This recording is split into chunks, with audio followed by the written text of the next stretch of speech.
Hey friends, Korin Sutherland here. I'm super excited to be sharing my new Texture Tiles 4 stamp set with you. This is the October stamp of the month and it creates awesome plaid patterns. I'm going to start by showing you the purple pattern that I created here. I'm going to show you how I achieved that look. You can see there is sort of almost looks like stripes. You can see the different colors, the lighter and the darker purples, and I'm going to show you how I did that using my watercolors and some mixed media paper. I do enjoy using mixed media paper in place of watercolor paper because it works very similarly and it's nice and thick, but it's also not as textured. I'm going to come in with some blue. I decided to go with blue instead of purple. Still gives you the same look, just with a different color.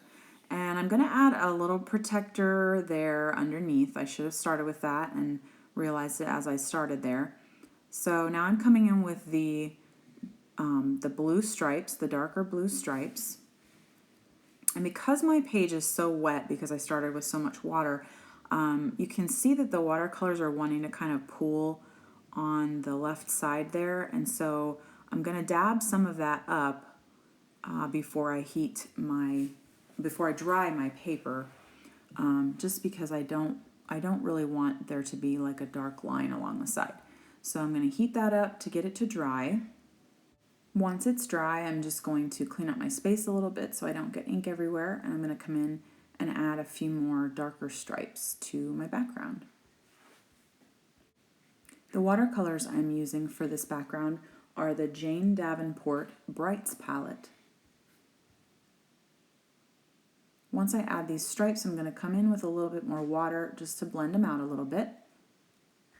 And then I'm going to take my heat tool and dry my paper again. Now I'm going to pick out the plaid that I want to use. And I'm going to put it right on my block, but I do want to mention that when I first go to stamp this, I'm actually going to remember that there's a better way to do it.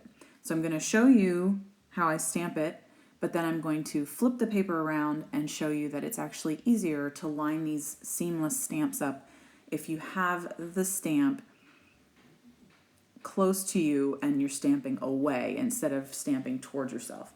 See, I was a little off when I stamped that. I'm going to ink this back up with my Versfine ink, flip my paper around, and now I'm going to stamp away from myself. This helps me to be able to see where to line up, where to position the stamp so that I can create that seamless background.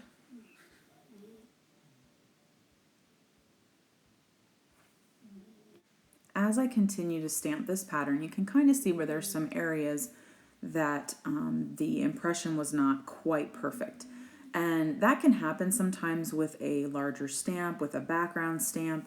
And I do recommend that you put some kind of a cushion underneath your surface that you're stamping on, just to help give you the nice solid impression when you're stamping. I did not do that for this particular one, but you can see for the purple one that I did get a better impression because I had foam underneath. So now I've got two finished plaid backgrounds. And you can see the separate lines and the different colors, and they look really cool. So now I'm going to show you the next pattern. This is more of a houndstooth pattern, and I'm going to stamp this on my little purple piece of cardstock with Dusty Concord Distress Oxide ink.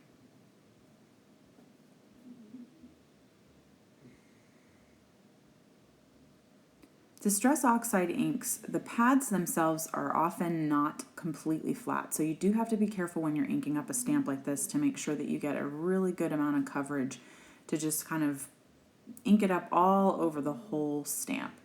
And now I'm starting with the pattern closest to myself, but I do make another mistake here that I want to point out.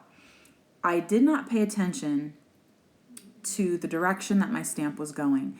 And so when I go to ink this up again and stamp it, I'm not going to have the seamless background because I turned the stamp around and oops, I've got two separate images. It does not look seamless. So I'm flipping this over, remembering that my little label on the side, that's the side that I need to keep my stamp on every time I stamp it to create the seamless background. So I'm going to stamp it again.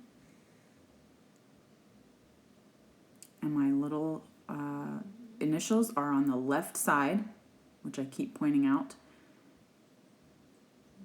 And if I remember that, you can use a piece of washi or something to let you know which side you want to always be stamping. Now I've got the seamless background and the rows line up. So now you can see I've got that nice seamless background and two fun houndstooth patterns. Now next I'm going to show you how I created this colorful plaid background, and I'm going to use a Kaleidocolor pad. I decided to use the fruitcake pad instead of the one that I used for the first sample, just to show you a little bit of a different look.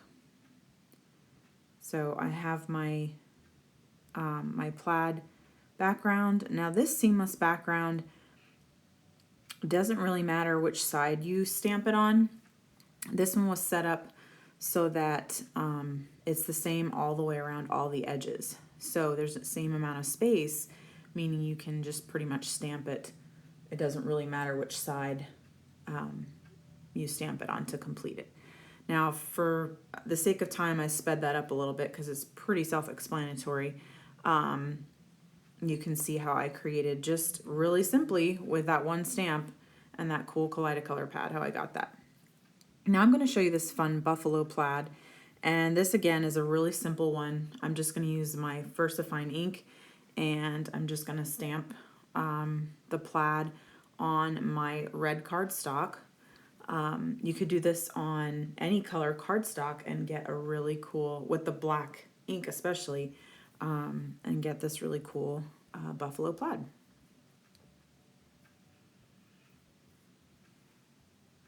And as I did before, when I'm lining these up, I look at where the front of that stamp, the part that's facing me, I'm looking to make sure that the lines all line up properly when I go to stamp to the continuous pattern. Voila, easy peasy. Now I'm going to show you how I use that same exact stamp to create this different plaid with the help of some markers and pens and a straight edge. So I'm going to stamp the background first on the white paper, and I'm not going to fill this whole sheet just because for the sake of just showing you how to do this pattern. Well, we don't need the whole piece filled. And I'm just going to take my pens and my straight edge. I'm using a large acrylic block, and I'm just going to add lines in between the darker striped areas to add a different color. Now you could do this with all kinds of different colors. There are so many different kinds of plaids. If you stamped the plaid in maybe like a brown and then used some other colors, you could make it look more fall. This I did just to make it look a little bit more like Christmas, but really you can do, depending how large of a pattern you're trying to make, you can add more than just these few colors. You could make the squares larger. The sky's the limit really with this one. Now I'm taking a thinner pen to get the different lines, the different sized lines. And then I'm going to add a little bit of green.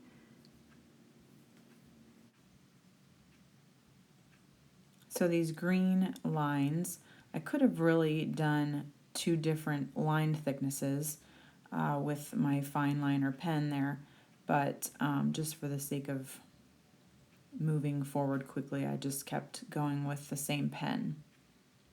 You could skip rows, you could add two different color lines to different rows. Sky's the limit on it. But it really does show you how you can take one stamp and make it look completely different. So as you can see, I'm just going to set these out for you to be able to see all of the patterns that I created with this wonderful stamp set. Lots of fun options, so many ways that you can use them, and many, many patterns that you can create with these really, really cool texture tiles for plaid stamps. Thanks for watching me today. I do hope you enjoyed this video. You can like and subscribe or comment below. See you next time.